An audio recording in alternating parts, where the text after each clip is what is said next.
enti na sebi eyemi nkrasesem se mesori anopa na mampon wo party o se wahye baabi adan a ompese asantini tese no kra na yemetan no enye te se onye competent o ti asante mampon asantifo krom a yema baabi atena a yeti asundue mu a yanka se wa oye asantini nko anetena asante mampon na emom waba abetena ho fefefe bibia nsiye na wote so asoko ayi asante mampon hene a wono te wo wama wo baabi atena kama wampamo omma yenyina didi bom bibia nsi afei de edu position na una afei de wo bekire mu se omma asantini mbeye MCE wo asante mampon na same way pa enye Ghana ene to de bia nneoma bi wo ho aye so a waho okoka se asantefo ne koka sa same way ne e ka se sabi ye ma obia embe ye se ya ba wo ba kumase ya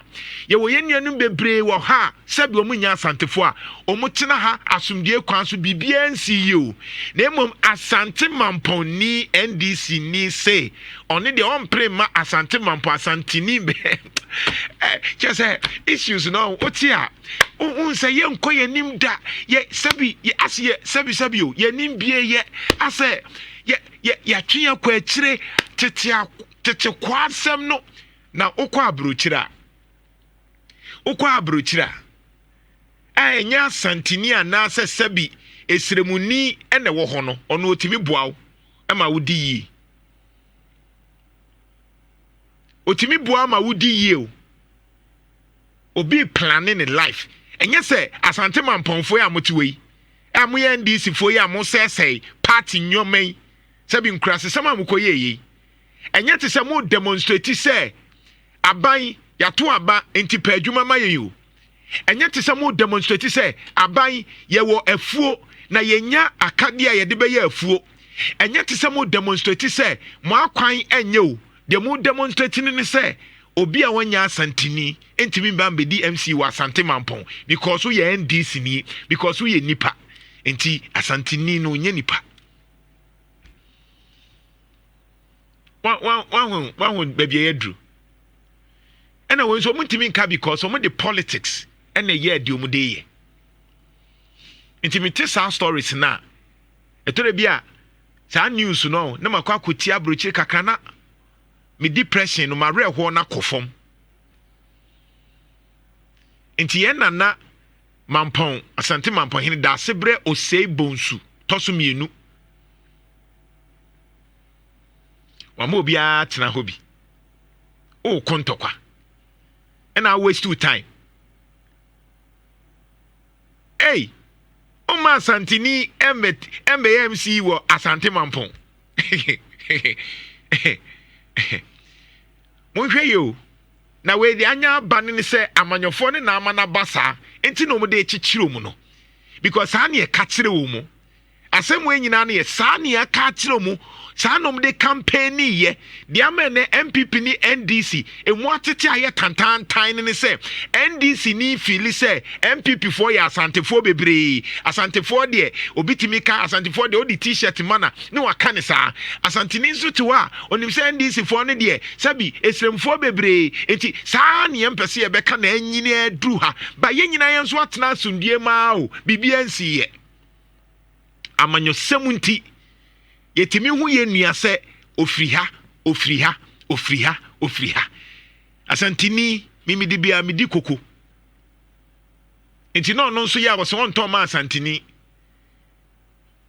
midi dokoro nkran dokoro enti na nkran dokoro no nso aka tem so won to ma asantini nso oye fufuo no aka che ne se fufuo no meto ma asantefo e de nkra na ye pe wo kroma enti ye de ninte krobi so e plan o mu life krobi so e plan e kwan o mbefa so onte se China for say ebi free Gwanju o China for nkwada wan ka se China for nkro mu free Gwanju ana se Wunjin ana se hwan yo China for say akoda bia wodi 6 e wo China aha de oba ha ye kire se tisa santini tisa nzimani tisa ngurani tisa sei kojo ebefanie Nhyira fan mampo NDC for munya nkrasesem no so obi antimi nka nkyem ne mo party for ne ntimi nka nkyem de mu yenya nkrasesem de mo ye nyina ye mo ye hwan obi na ebe bru ni dia ye be bru Ashanti regional minister dia oti Asante memo ya aka se memo dia o ye bold ye be bru dia onso so obehwe kodwo ba o mo ye se nyina ye kodwo ba de ono ye be bru dia ye mpre no opa akwachi ni sesi abon se nanim aye mo afi de no pa chaw minim de ekọ because mo no muti wanyina obi ani wa sabi owo sika bia wo fie because we adwuma ye pa ye serious a onkogina say me ko hye nioma me ko hye party na opa se John Mahama de bia na onfa onko a encho onko na atoma John Mahama mo NDC for mo yesen mo amoteto a mo ye dede no o ka say John Mahama nkrofo nko na toma John Mahama aya mo mentimase mo nti politics ase John Mahama the same nkrofo mo tuti a John Mahama no sankofo ni bi na be ka ho ema mo because NDC ni MPP obie ni ho a owo 40% o mo nyina mo ye 40 42 ne 43 eye Ghana fo ni bi efri MPP no ma ba be ka NDC ho ebi fri CPP no ma ba be ka ho eduru ba bi na mo lusu a mo ba hu se nkrofo no mo to ma NDC ne no omo nyina be shift akọ party foforo bi ni ato enti memma wa adwen nya wa adwen se o ye NDC ni a o numbers doors say because NDC traditional NDC for no mo numbers ayire so a 42 ne 43 MPP for ayire so a o mo numbers 42 43 44 Ghana for aka no ene be ka ho ma party bi wini entiment na ho enye sebi enyoma eni bienim wakose party na wo wi abeka kwotena party wo se John Mahama eso de Asantini beba ha be den wo ye hwan onto ma na ajaye na wo ye hwan nti wo onkwa na atoma no ya so party for ene empre ne den otoma John Mahama se oba be control John Mahama party for no motoma John Mahama se mo party se John Mahama se be onim nyansa enti mo na mo be kire ekwan a John Mahama enti yemfa obi a mo pe na oba matimi manipulate no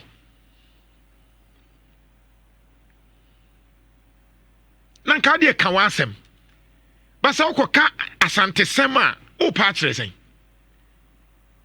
denche mani abreni se sasem ye de dia ye ntimi nka ho asem se Asante sori pe ye say omu ye say se Asante sori a ene tire mi de bia mu ye dede amu ye enti yewura ebie na no kase munyai sa anyema no na ye pamu obi afrifri ha mu kase ye ho beto ye munyai de mu ye no de bia ne de Asante ne amia no because Asante sorry pe ye beka say Asante for de omu hwini mbom Asante for de omu mpani pasem na mom ye de dia ne amia ya no enti de bia me ka kire ayi mpanyifo bi omu wo menhia ene ye nuanom omu wo Asante youth ayi say adenti na de bia ye didi yen adenti na de bia me mpesa anyoma no emetan because me nkrofo ma ba mi nyina dodo na akra nya Asante for me namfofo bebre eyesremfo angnafo fantefo ye nyina ye didi bom it is asameka na ye me den but it is getting too much so we dey otimi attack Asantini nya hwe o onya hwe ye nyina tia kama ye wuraje ye nyina ye kama ye wura nti na ukọ menhia kra na ye nuanim srefo dodo na akra ebo ye wura ho ban enti die ne saa etutura asem na o koye wa de aso ma Asantini na se wa ye wa dwese wa komam de o pe Asantefo asem e wo ho o ti Asantefo asase so e wo Asante mampon no adidi atem yintimi nka because kwa kan beka say because so ye panyi a na ka te so o de mene so enya hwe ye de mene so sa na adru za level no obitimi trankan no adidi atem o Kumase for de Kumase journalist de Kumase for domani ntiye Asante for de sesa omu de MPP na omu de t-shirt na no aka ne tra no odidi obi atem ahakra de ente brofo omu a na emu L no omu no wakeka sa o ni afa is normal but etani ken ebe ya asem mumi enyai amanyofo mo na makoso sa problem no it is out of the abundance of the heart de sha kumam na apiaba. And I will not blame anybody. I am blaming NDC for now. Mode Asante ne esrem sensem aye politics e drew sa level we. And no na yentimi kan wansem no. I will blame the leaders NDC for now mo ankasa mo campaign no. Mode aye sa de no. Mumianyai na Ghana no ye twam anibia ba. Mumianyai saa sabi nsɛmunu no. Na ofiri ha no. Se ye nana da sebre osebonsu toso mienu nso sɔre na ɔka sɛ ne mo a monya asantefoɔ wɔ asantemampo bia mfiri hɔ a wonim de ebesi. Mumianyai na Ghana ye drew level bi foforo. Ye drew level bi foforo. Opa kosrem ne kɔhwɛ. Ko baby bebre wɔ hɔ a you will not even find an Asante name over there. Enya nyoma ni nya ne betumi aka. But any kwan say do sa level na asa de bia ni ya ne emia ya no. Ye wura na akyekere ya no. Ompe basabasa. Eni tinsem ne ba no matia so. Woni manhia na nanom ha wo mu. But ubon so mu na ye mpanyifo nto mpɛ so mmekasa because Asante gi boom. Kromo bia ntimi ntena ha wo. De bia me kasa asɛm no. Enioma bebre wɔ hɔ a enye amanyofo de MPP NDC akowura Asante ne ho ahwema a create a lot of unnecessary tension. Imagine say Asante ni ne bie na no say hey yempe obi a wanya Asante ni a anka krom ha bibie besi no enya agro. Na no yewura Sam George of course no di agro. Or di agro de but utimika oh mi husa branche kabrofo kama no person ohwese o ya Asantini ana because no person ohwese bia ne R ne L no se obebuma na se e no kan ne esre once ya mfanya hwe ba de ma ne ntɛn ne enko ka bibi entie obi foforo obeti kroma mumi enyai na ne Asantefo ware esimfo ware Asantefo ene sa nyoma na twam Infantefo ware Asantefo ye nyina sa na tie a mix enya ni bie so bia de tribal ebe politics.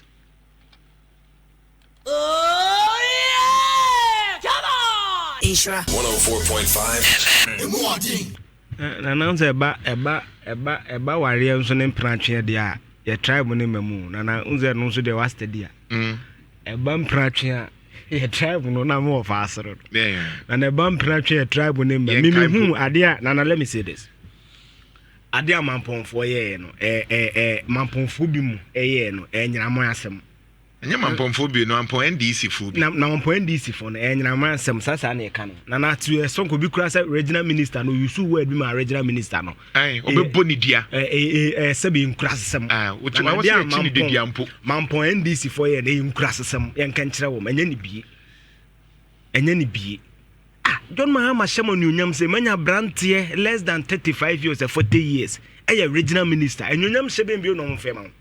Nana what's Asante Mampon say won't pass Asante say MMDC and MMDC. Asam na ko can be way. Nana some we pay can't sing. E de ho aba. Nana he obekumasi a ye wan roga junction. Your Fanti New Town. Of ameboa bebo bi mame. Ye almost baby a wa ha. Nana kwasida de ahemfo na ekọ no mo kromo respect otumfo ma na sa place no na have nana be won ba bia menhia wo no nana de ba bia menhia wo na hwe the dominant and ethnic group atwa menhia ho ahia alaba ho no what is otumfo aka ho asem da that is the unity esan ne ye wo form no ye yin ba ne ja politics na politician be infiltrate omo ba bibia tribalism ne politics no o ko twempna de a amelia wo muza no o ko twempna de a o he ga no tuhu ni nufu ayi okay so I continue so ye de na fa ho ni nufu ne to na ayi okay but be politician ye ne tribal san e tan na mi kosku na me bre pa adifia university madam for boa me patin da no free north no boa me kire ma sa technical mechanical hwan ni ye wo ya no e ba no fa na nsan a muslim fo ko di video ba ko yi ja ada o se fitiri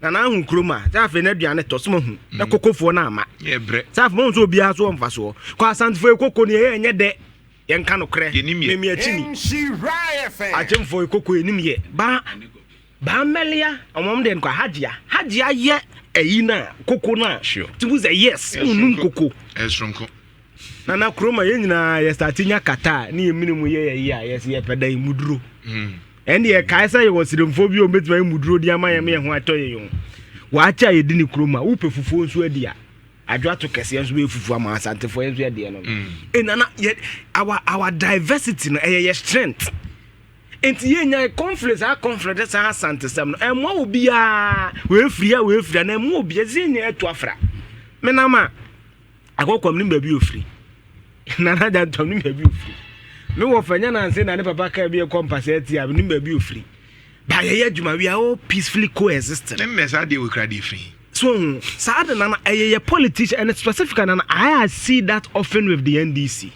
A bad. Yeah. They need to change that thing. Young kind of NDC for play tribal cards NDC. I normally see that with the NDC. NDC for play tribal cards. They need to stop it. NDC for. They need to stop it. Just because Napo make a comment, you find NDC for. Yeah, making comments. So what can be enye age ebia what can be criticize NDC. As usual, the Kumasi people, Kumasi journalists, they don't see it only T-shirts. Now who should you pan in dinner or did this answer huna? And udim. They na make catch we say, "Menam for your phone. Aha, we call the no for classmates no. Of a boy exam in mobile. Or degree in procurement. Or ton phones. So some silly misconception be a man for. Nipa no master's degree to phone say hasra was say on co school asante phone co school. Nana sad no the divide yen. The divide yen. Yen near politics yen especially the NDC. Say see your reorganization party ni ya kono no. They should be able to stop these things and have a cross carpet appeal. No mun for bi amra. Omunfo bia emra a good thing na adema ko NDC ya na me pepa maybe omo regional ministers omo dan ye no won say nkroma na started sad no it be ko benkum sia ku ya house be fe ni Nhyira no ye not na but ye eastern regional minister na I think say sad na say ye start ye bio they say Kufuado de papa ya no won hia so ko asokre mampon yi e say start ye bi na ye turn sad na nim ntia sometimes you need outsiders to develop the region. Nana Nhyira, who read the history of the Eastern regional minister Bakwa Kennedy can come as an American, yes. Already regional minister Baku develop Eastern region, but never Nhyira. No, you're not now. And Kuman started some music baby and Yama, I think Julius Debra Monet, Omuna Bay regional ministers at a point. A say sad nibi, near bridges are divided because Nana say I'm not careful. Near politicians infiltrate and maybe say because I imagine something can. When you like it or not, they are the dominant tribe. Sure. History is history. Nana, enter the Biami and scrum and tribalism, but I'm a 30 KB at Kakran. History is history. Upu umpa santine doso. Even the northern region, Nancy Young Bupera, Georgina Pomo Papa. Or Tanaman points the police, or catch your tumfo, or sending Yamen. Upu umpo, Nana, or tumfo rankano, and your pet. I am Futiano, a bit to be a jumba bedroom in Bupera. Nina also tumfo na eni nyame o wasase so no ngina pom papa also tumfo na eni nyame. So let's assess certain realities. Nana your ade bi wo ho a odo kon wo ho udi gadi botoma ensesa. There's a reason why National House of Chiefs headquarters in Akro Kumasi. There's a reason udi gadi botoma ensesa. You accept that reality, then as a nation you leverage the strength and near the developing your mind. That is what we must do. Adeba kwa na good as science as our original celebration say sign ni bio. Once an answer me the other regions some cultural dynamism and say money na ye ni jana na yan ware yan nyem ye ho frefra. Na say sa na ye. Ene sa na ye. Na say kwa memenya nke otumfo nya mra bi e bia ya santini a da bi nya santema no. Ebi enkosi. Una say first na net. Na say first no say na on say first no a typical asantini na ye tia. O ti ase. Enti na wo so mu frafre. Enti wo hu asantini a o wa kakra no hu say na se for na wo dey freeze. Moja bi frem. Na moja bi frem we trace na na say o kofa da go. Na me ya otumfo nyeke ya ya nware say na mu de mafrem munya kokwa mu mafrem. Ya ye ba no. Ko mu nyeke na me bi afa asantini ba ko afa srem ni ba ko aka ho. Na ye bi ewom. Na nke de na mu sa. No say sa netie. Yenya de sa. Polygamy na. There be sa netie. Na say typical asantini the polygamy is accepted. Oh yes. And mra ho tradition. It's a tradition. What do you say? Some sapon cry. Near Waha. Ye wo baba yara. Sure. Emre bi omodi ohene Jan eto akra sports. Omampre. Yeah. Enkranfo ampre o. Ohene Jan omodi to akra omampre. But I wo baba yara and everything is okay. Yeah. Nana nana unsa akra sports dey also manche. Yeah.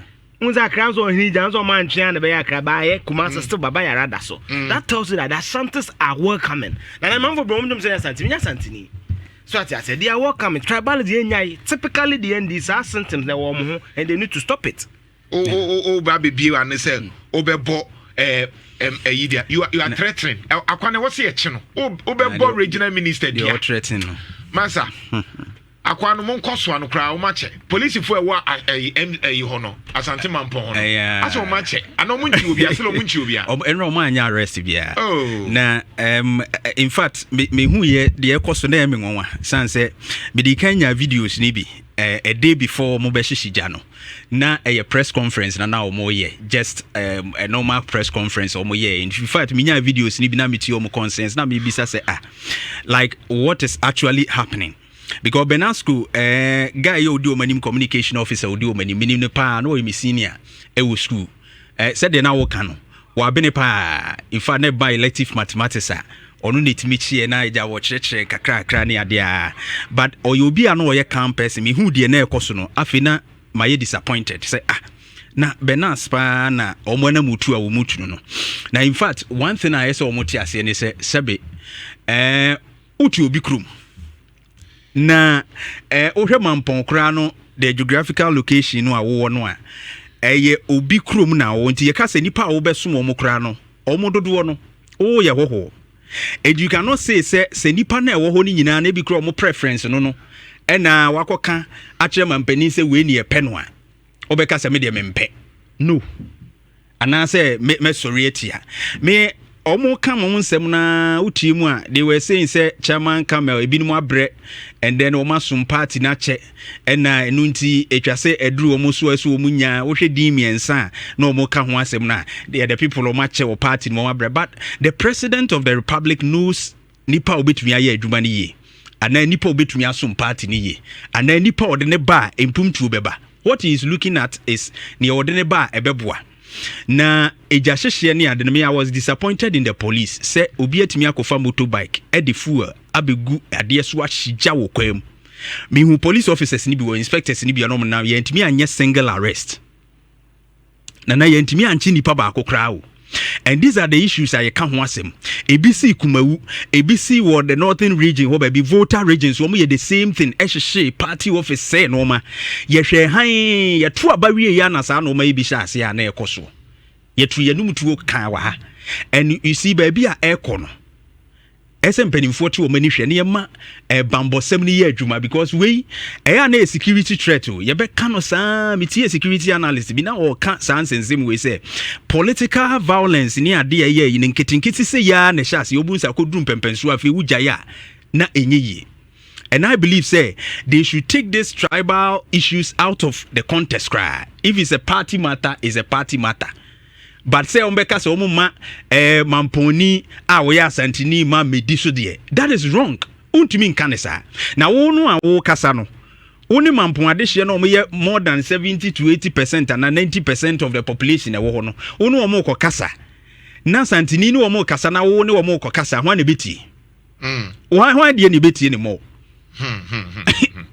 what the meje nipa no na wo dodo nim enti se wo kogina wona so wo kasa wa wo ye hoho no oni nipa edom a uti krom wo fo no kasa woni no hwan ne betie no kanea na se hwan de ne betie enti eso wo moti no ma biase no ma bi a basic ya ese wo te ase ese mampani de opet no de ne beba na yen kan hunu se appointments no so aya no mo ye no they do some consultations underground o ehu de omo de ne ba ebeboa ne ade enso chichichiti no enkosi ba bia ade omukoyi enkonkosi ba bia and I will urge them say they should stop it and remove that tribalism and those things no emwana da sebre ono ompene ho asemu da sebre ozebo zuti ompene ho asem edimo mo nkoye mama mponye gigege bia Mama Honorable Ben Abdallah Banda, a former Offensive South member of parliament and on the issue of Reverend Tim Forjo